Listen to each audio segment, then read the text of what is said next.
If you are a veteran international educator, you most likely have either participated in or witnessed your school finding a new head of school. If you're going global for the first time, you might wonder how international schools are structured administratively. And if you make it through the first rounds of interviews, you will likely meet the head of school, sometimes called the director or the superintendent. Listening to our interview with Dr. Brent Much taught you how schools search for a new superintendent. After our talk with Brent, we were curious about the head of school recruiting process from the other side, from a candidate's perspective. Fortunately, we knew of an old friend from our Saudi days who had gone through the process several times and had just completed it again to accept a new position as a school superintendent in Harare, Zimbabwe. Our friend, Dr. Gregory Moncada, joined us in this episode to trace his recruiting game plan from start to finish. We caught up with Greg as he finalized his packing in the week before getting on the plane to head to Zimbabwe. Check out our show notes to learn more about Greg's long and eventful international journey as a science teacher, principal, and head of school.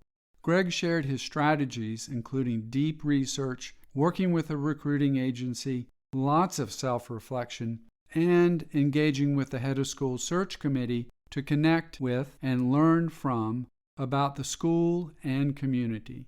We also learn about what happens when a candidate is a finalist and what the school visit is like.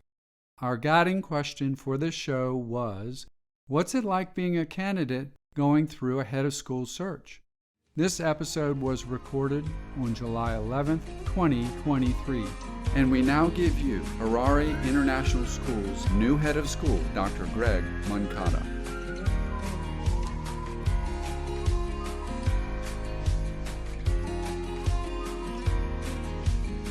Greg, hi, welcome back. Thank you for taking the time to meet with us again. Thank you for having me. Yeah. So looking forward to hearing you talk about this phase of moving up in admin from a principalship type level on to head of school. And wondering if you have a going global story that you might like to incorporate into this episode for us. I've always looked for stories that make a difference and stories that help people think about life of working overseas. And this is one that's serious. And prior to my international experience was that my wife and I started teaching in a small school in northern Spain. And it was a fantastic experience, but we needed to tool up, and we went back to the US, got masters, and were recruited by a big school in Saudi Arabia.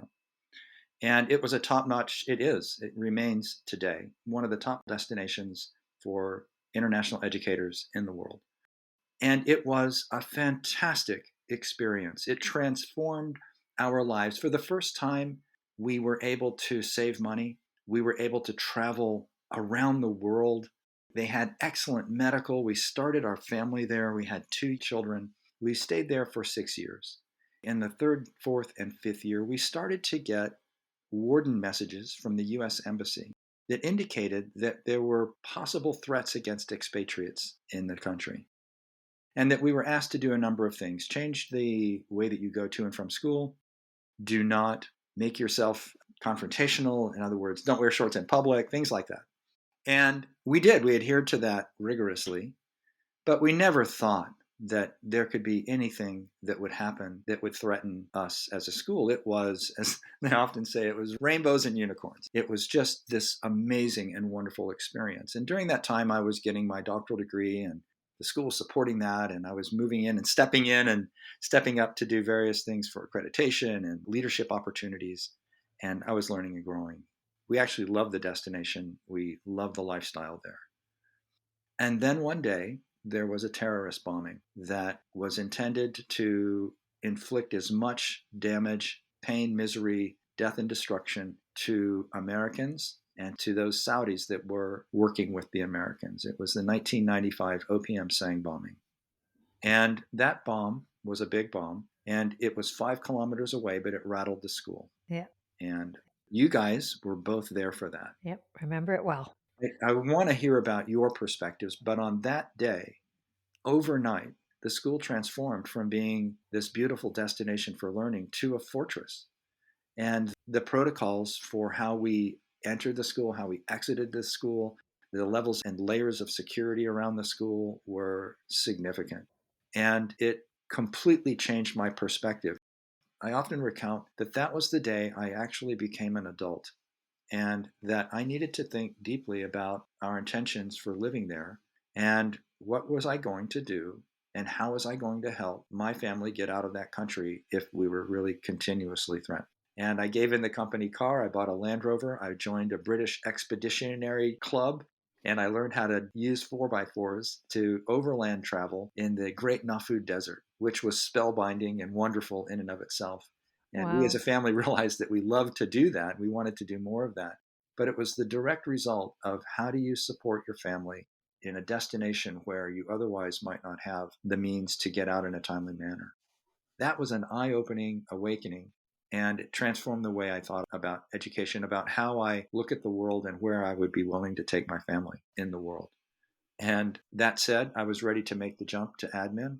And it was that experience that helped me really more deeply understand how administrators can be effective and support their faculty, their students, their community when they're out there. And so since then, it has been an area of speciality that I have learned a lot about. I've worked closely with security organizations and the RSOs of embassies to make sure that we develop very Loctite and practiced protocols to ensure that in the event of various levels and degrees of action against or just unrest in the nation and potential unrest against expatriates, that we have this flow chart with a dichotomous key of if this, then that. And since COVID, we've been able to open and expand that to asynchronous and synchronous online learning. But it was that moment that really caused me to become the administrator that I think I am today, which is someone who cares deeply about people and who wants to make sure that they're improving student learning, but that they are safe and they have, as I would often say, a plan B.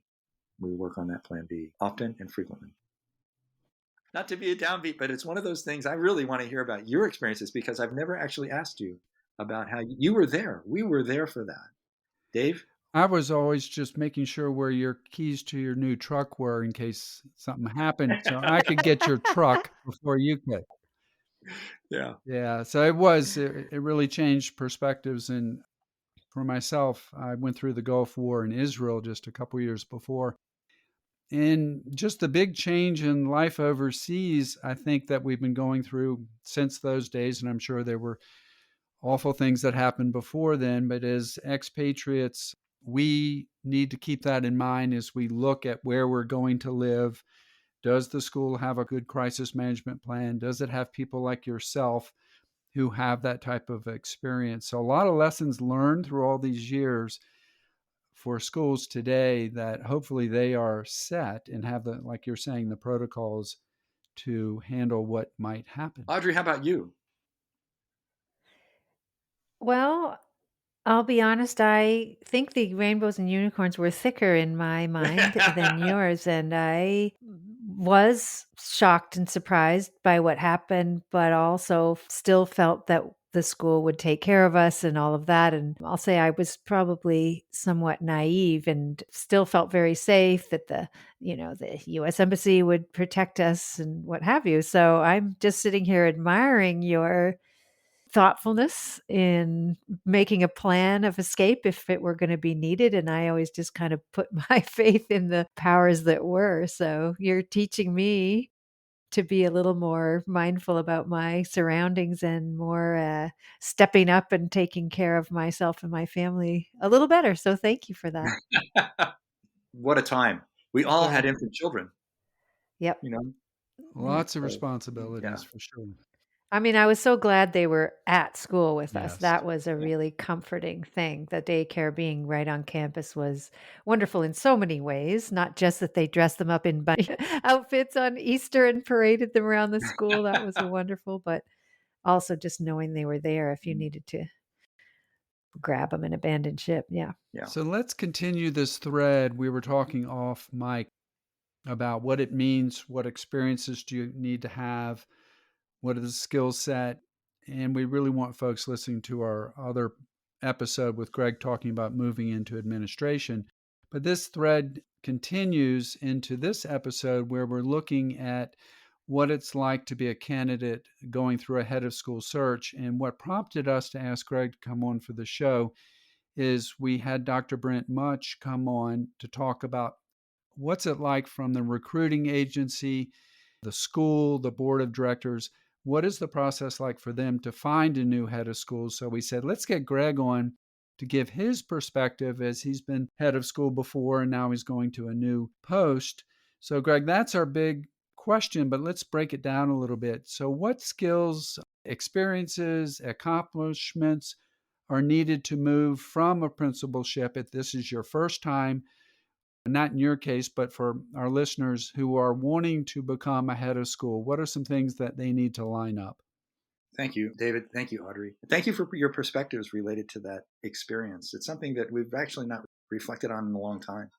And it's actually that kind of experience that shapes the way you are as an administrator. And as you move from a principalship or even an assistant sup position or a curriculum position to a director's position, you really do need to have some of those deep experiences. It's incredibly challenging for those that don't have that experience. Everything is new and different and not native. It's not something that you would proactively seek to look for when you're reviewing and assessing a school for a potential position. You want to see what kinds of plans they have. You want to be able to ask those questions. You want to have them respond to you to explain their process and procedures and what the status of their policy is related to that. That's just one of those things that comes with years of experience. And that's when you know you're ready to jump, because now you're looking at the business of the business. One of the key skills that a head of school needs is very technical, very detailed, and it has to do with accreditation.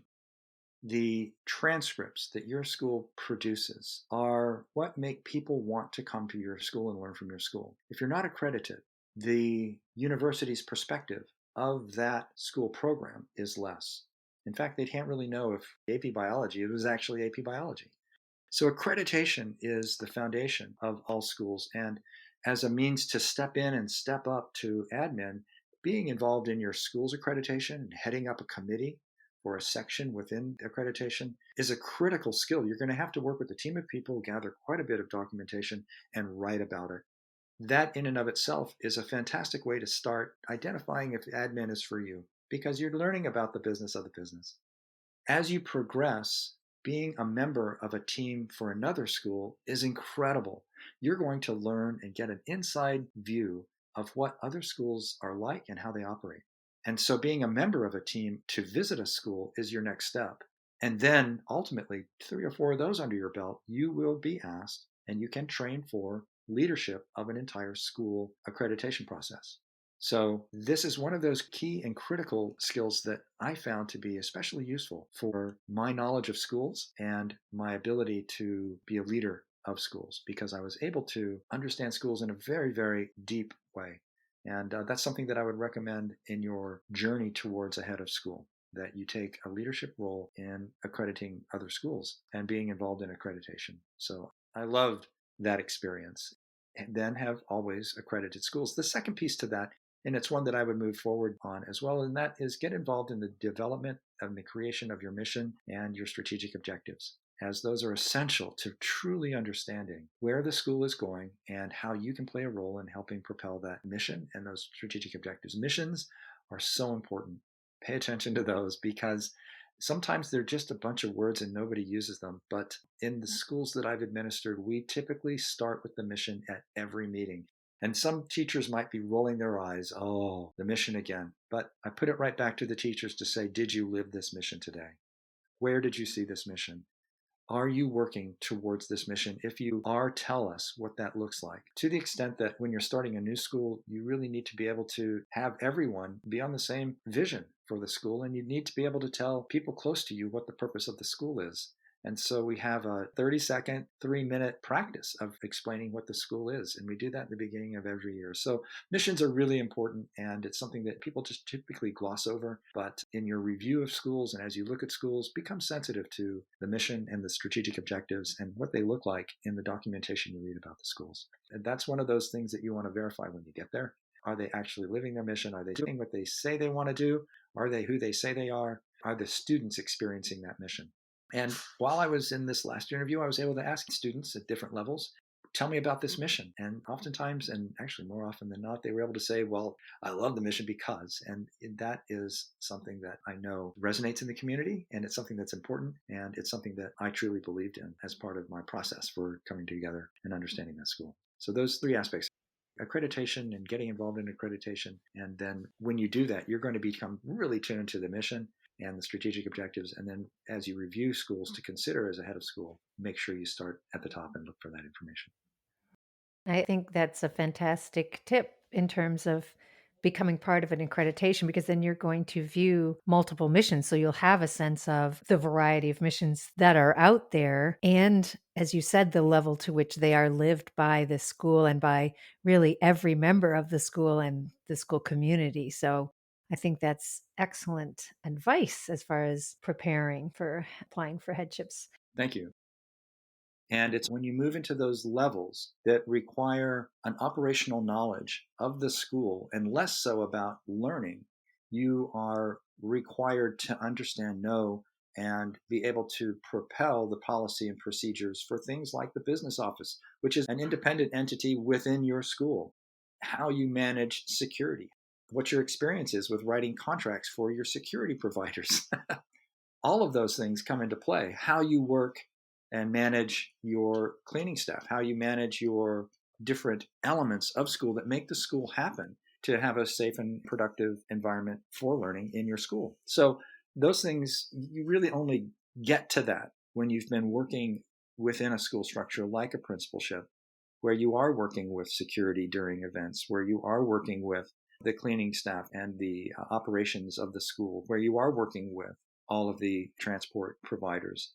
And it's only after years of experience in working with these groups of individuals that I personally felt ready to move forward in terms of looking at directorship opportunities. And so that was my signal. Plus, it was an opportunity to learn, and it was an opportunity to take hold of an entire community and to listen to their hopes and dreams and to do the very best I could with my knowledge and skills to propel them forward. So what are those knowledge and skills? You really do have to have your foot into a principalship of a medium-sized school. It's equally beneficial if you're from your host country and you have that experience. In my case, it was in North America. That was essential to me really, really understanding the business of the business and understanding the current state of various policy procedures related to inclusivity and to a lot of the cultural issues that are facing the U.S. And then being able to provide insight for those kinds of policies in international schools and being up to date in that regard. But yes, you need those years of experience in the principal's chair. And if you have 3 to 5 years of experience and you're willing to try a small or medium international school, then by all means, especially if you've been working with all of those different providers within your school. I felt like I needed to have a big chair principalship in order to really, truly understand that school. And that's when I went to Vienna, and I was the principal of the American International School in Vienna. And while there, I really did learn what a high-powered, highly focused academic IB powerhouse really is and how it functions and how you improve student learning in that really complex European environment. And I also grew a thick skin because you're going to find that no decision is easy, and you're going to have to work very closely to collaborate with people, and your ability to collaborate is going to be an essential skill. And that's something that you'll bring forward in your headship. The first thing that I realized when I went to Vienna was that I was definitely not the smartest person in the room. I was smart enough to know that I wasn't the smartest guy in the room. And so with hat in hand, and with all humility, I would say, I need your help figuring this out. And it took me a while to really build the trust of individuals to do that. And I believe we collectively were able to generate improved learning for the students there. But it took that experience, that humbling experience, to recognize how one operates in complex, deeply cultural locations. And then back to the US and then back to Qatar. And it was in Qatar where that was my first directorship, and I was able to work on all of those aspects from the ground up. So moving into the headship, what are those skills? We've talked a bit about what it takes to just move into admin. And I'd like to really extend that, because what we talked about was, when we finished, we talked about having that final interview and possibly having a school visit. And not all principalships get a school visit, especially if it's a medium-sized or small school. It typically would be done online, but definitely big chair principalships in the international schools realm will send you to that school. And the same is true, obviously, for heads of school. And it will go through that same process of getting a long list. The recruiters will send that long list to, typically they will have a hiring team designated for the principalship or the head of school. That head of that team is going to be looking for various attributes. They've likely gone to all of the different constituents within that school community to say, what are you looking for in a principal? What are you looking for in a director? And they're going to have a long list of attributes that they're then going to consolidate, and they're going to compare that long list to those attributes that they're looking for.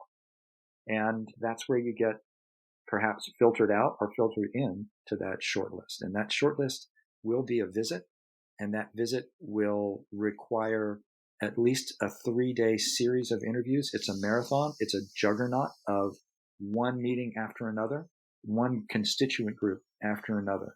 Each one of those groups will likely review your performance. They are typically going to be handed a short front page survey. How did this person respond in relation to these attributes that we're looking for? And then they collate all of that. In a recent hiring practice, I had to write an essay, and the essay had to be about the next 10 years of education. It had to be scholarly, and it had to be accessible. And that was part of the entry-level packet to be screened into the finalist list. That was a lot of fun. I enjoyed that a lot. It was really interesting. I tried ChatGPT. It was useless.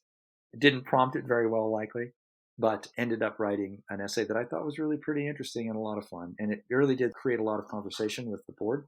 But the next step was I had to do a 400-question character analysis. And that was very interesting. And that screened me in. Not all schools do this. Not all schools are that rigorous. But rest assured, they are looking at you very closely. They do call your references at this point before they invite you. So my referees stated that they had hour-long interviews with the entire recruiting team. So it is a thorough look at you and your background in contrast to the attributes that the community have developed. So they temp over every stone, and I hope they do, because for you as an individual who's looking to this position, you don't want to walk into any minefields. And if you do, you want to know what they are, and you want to know if you have the knowledge, skills, background to be able to address them. So that's certainly part of that process. Then you arrive to the school. You're invariably greeted at the airport, and the interview starts then. And pay close attention to the people that are around you. Every single person you encounter is part of the interview. Our driver, even the hotel we were staying in, could provide comments for how we operated within that framework. I know that I was hired from my last position because of the comments that the secretaries made. I know that their comments weighed quite heavily on the decision as a head. And so every single person is part of that interview. And so that when you get there, it's game on. It was amazing. So here we are. You've now been flown to this destination. And I always felt as though you better come with a lot of research. Why? Because I want to make sure that I can propel their mission.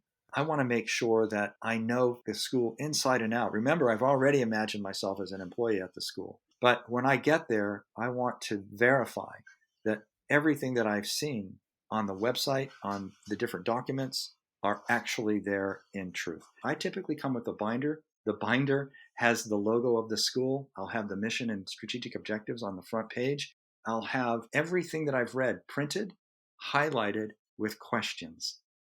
If I have questions about some of the documents that I pulled off the internet, off the website, I'll have all of that built in. I'll have their master schedule so I understand how their schedules work. I'll have their year-long calendar so I can see what events that they host and what those events are.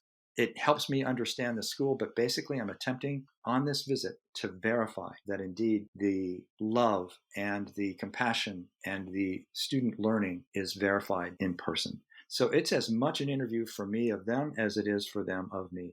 And you've already got the position, so to say, as a finalist. So pat yourself on the back. You have the potential for achieving this position. So if you don't get the position, just feel good that you got in, number one. So let go of fear of failing. You've already succeeded, but make sure that you go in as prepared as you possibly can. And my last two directorship positions, I walked in with a binder that was at least 1.5 to 2 inches thick and thoroughly read with sticky notes and tabs and questions.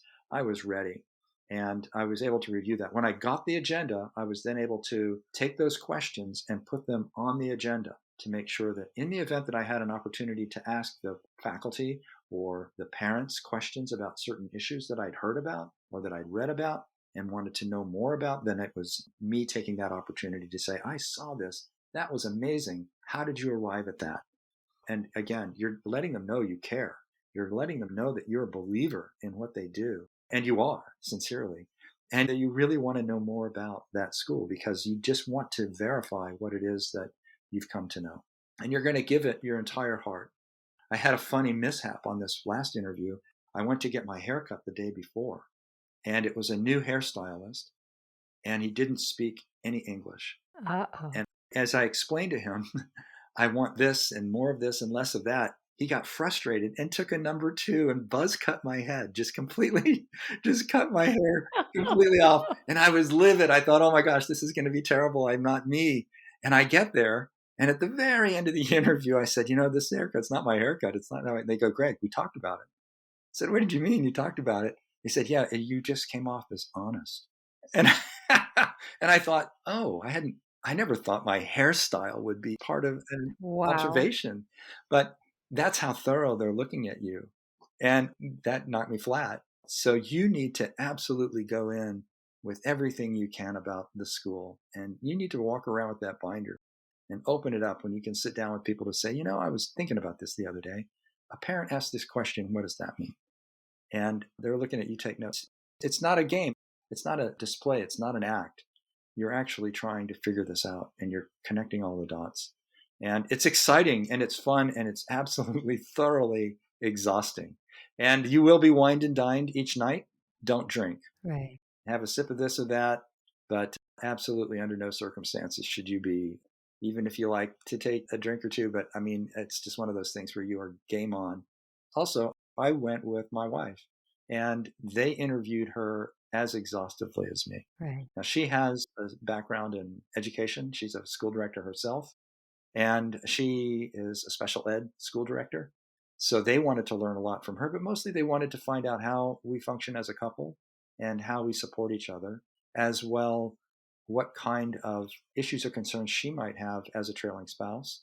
And they didn't at this time have a position for her, but they wanted to make sure that she would be content in the role that she was in. And so there was a board meeting in the evening where they interrogated her. They asked her the questions. I thought they were asking me the questions, but I realized, oh man, they're asking her about her background and her knowledge. And so that's another aspect that, you need to go in, if you're going in as a couple, that you go in together. And so if you think about that and you back map what that's going to take, you need for your partner to investigate the website and to investigate documents that are interesting to them so that they also come prepared to respond to various questions about that. And they need to look at the housing and the contract and like you do, but you want to make sure that they're content with the position. Once again, that final part about making a decision to jump into admin, the same is true for the head of school. You know that you're giving your entire whole life to and committing to this school, and that you're going to get phone calls at any time of day and night, and that your partner needs to be part of that process. So you get there and you do the interview, and typically if they have multiple candidates, then they're going to get back to you at some point. They've had 3 candidates in all the positions I've been to. I always like to pick the middle slot if I can. I don't like to be first and I don't like to be last, but I prefer to be in the middle. And they've worked out all the kinks. They've got their questions honed. They can compare one to the other, and you need to knock their socks off. because then they won't remember the first and they will compare the last to you. So that's always my preference. That's a tactical preference, and that's the way I like to manage it. But then they're going to get back to you, and you need to let go after that. You can't be waiting on pins and needles about whether you got the position or not. You need to actually, in the therapy that I have, is I start applying for new and different positions almost immediately afterwards. And that way I don't get locked into this disappointment of not going. Here's what I will say. When you love people and you go and you really give your whole heart and mind to the community, you walk away feeling as though you've made friends, and you want to meet those people again. And it feels hard to know that you might never see them again. And so my only suggestion is to start applying for new positions. And I did. I actually started applying for new positions, and that helped me a lot to move past the fact that I might not get the position. Nevertheless, I feel honored that I prevailed. And I know that the other candidates were very impressive. So it was a true challenge well met, I think, both by the school and by the candidates. So it was a great process. And of course, you walk away having learned some things. Number one, you found this amazing school. And you also think about the things that you want to do that would support the school. And so now you get to move into this creative realm. Now, when I was in the interview, I didn't really want to express too much about what I would change. That would just not be a way to honor what's been done. Yeah. And it would not be a way to honor the work that the teachers, faculty, the staff, the board have worked on. And so I was asked that question a number of times. What do you want to change? And I thought, well, it would not be honorable to you to suggest that I could do something better at this point. What I know is that I believe in your mission and that I want to propel that mission. And I want to take what's been done and extend it. I am creative. I do have ideas, and we can move towards those the moment we have strategic objectives that I can dial into and provide insight for. So that was the experience. That was the overall takeaway from that. I will say that the head of recruiting who managed this is someone who I admired for many, many years, always wanted to be an administrator, as profoundly skilled and adept. And it was a real pleasure to work with that particular individual. I will also say that I had turned down a position in advance of this, and I didn't tell them that. I didn't walk in saying, hey, by the way, I want this job so bad. I didn't do that. I only told the recruiter that I did that, but I didn't even mention it or whisper it while I was there. And I felt like that would not be the kind of way I would want to come in. That feels like a manipulation. And so I kept that fact to myself. So you don't want to walk in and say, yeah, I've done all this, and because I want this so bad, I thought I'm going to give them my authentic self and let them see if I'm their person. And when I walked away, I was thrilled because everything I researched was there. And I just couldn't wait to be part of this community. So. Well, thank you so much for that wonderful recap and story that involved, again, I was so impressed the last interview we did with you on the personal level to which you are taking these responses. So very much appreciated. So another question that I'm wondering about is the recruiting agency. And you alluded to the consultant who worked in your process. Who else might be involved in supporting you as you go through the process? And kind of, if you could just tell us a little bit about what is the role of that recruiting agency / consultant, the people that are part of this process? Mm-hmm. So, excellent question. In this particular school, I knew the recruiting agent, and again, always impressed and always wanted to be like this administrator. I saw this individual as a person who I always wanted to become. Let's say his name. Say his name. It was Brent Munch, and I love his authenticity, his earnestness, and his clarity. Yes. He helped me understand what the school was looking for. Brent was amazing. He is And amazing. one of the first things that he did was he went to the school. He met with the members of the hiring team. He met with the board. He met with the faculty. He did an interview of them so that he could understand the school and what they needed. And then he applied his knowledge, background, and wisdom to the kind of administrator that they would need. And that helped him in the screening process, because I'm sure that they received many dozens of applicants for this position. And when you receive that avalanche of CVs, you need to be able to filter what you believe to be a successful candidate. Yeah. You need to separate the wheat from the chaff. And Brent, having gone to the school, absolutely knew what the school needed. And then he was able to turn back to the candidates in the screening interviews what the school was looking for. And then he asked the question, and it was an honest question. It was, is this something you feel as though you're confident and capable of doing? And in the head school positions, there's no sell. You're not going to pitch something that you're not. You have to be you, and you have to say, I can do this. Here's why. Here's some examples.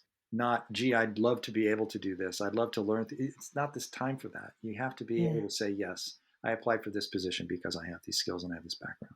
Right. And I felt like that was such an honest approach that I was able to really reflect and understand if this could be a vision of self for me in the school in the future. So that's the role of a truly engaged and caring recruiter. They want to make sure that the placement for that head is someone who will be successful and someone who will truly help develop and propel the school. So that was my experience in that particular process. And I look back on it now and I think how lucky I am to have been interviewed by Brent and been asked the kinds of reflective questions that he asked, then knowing that he had been there and knew personally. And he has such an incredible history and background in education and in international ed that I trusted him implicitly. So it was an amazing experience. I appreciate that. I find him to be a very thoughtful, forthright, wonderful man. So I'm glad you had a great experience with him. Look for recruiters that are like that. I have had in the past recruiters that want to sell me a school. Right. And then you get there, you've done your research, and you find out that it doesn't all add up. And that's a signal too. Sure. But also the fact, as you kind of alluded to, that he also equally represents the school, and he's really being mindful about finding, not just trying to finish the job. And one of the things he said in his interview with us was if they get to the end of the process and they've done their short list and he and his committee still don't feel that it's a good fit, he will propose getting an interim head and waiting another year. It's better to wait and get a good fit, kind of like you were talking about with if there's a school that you're not really quite a fit for, saying, well, maybe I'll just wait. And I think that that really speaks to the quality of thoughtfulness, of integrity of Brent in particular, but also of any consultant or agent who's helping to set one of these up, that they care equally about the school and the school community. And as you said, he went and did the visit there and so on. So it really gave you a sense that he did care about getting that just right fit from both sides of the story. So that's great to hear. Any other lessons learned as you went through this whole process of becoming an administrator, becoming a head of school, and then moving from one school to another, the transition as a head of school that you might like to share? Thank you. I'm going to finish with the way I finished the other one. And that would be to start with your heart and to ask yourself, what kind of difference can I make here? Is this something that I can give my whole life to? Because that's the job. And it's not something you punch a clock on. It's not something you take Fridays off on. You're there to support the entire community. Some administrators may have a different idea. Some organizations may have a different idea. But that's the way I approach it. And so I would only suggest taking on the helm of a whole school if you know in your heart that you want to make a difference, that you want to support individual students and all students and improve their well-being and improve their learning, their achievement, helping them make their dreams come true, and then supporting everyone that helps them in a true and honest way. And so if that's in your heart, and you have the knowledge and skills to do it, then by all means, dive right in, because the privilege of doing this and being a member of this community is rare, and it's difficult, and it's worth it. So onward and upward, everybody. And I love that very heartfelt way to end on a positive note. And from everything I've heard, I think that the school in Harare is going to be lucky to have you. So I look forward to hearing of your Well, ongoing adventures. I'm always humbled.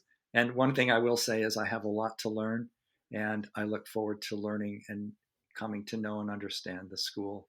And I only hope that I can meet and exceed their expectations moving forward. Wonderful. It's my privilege and honor to become part of this community. I want to thank Brent, and I want to thank everyone involved in that process. And thank you for hosting this podcast. Absolutely. Thank you for being a guest on the podcast. Thanks, Greg, for taking this time to share with us and our audience. And best wishes as you head to Zimbabwe. Take care. Okay, take care now. I'm good. Gotta go. Thank you for joining us today on Educators Going Global.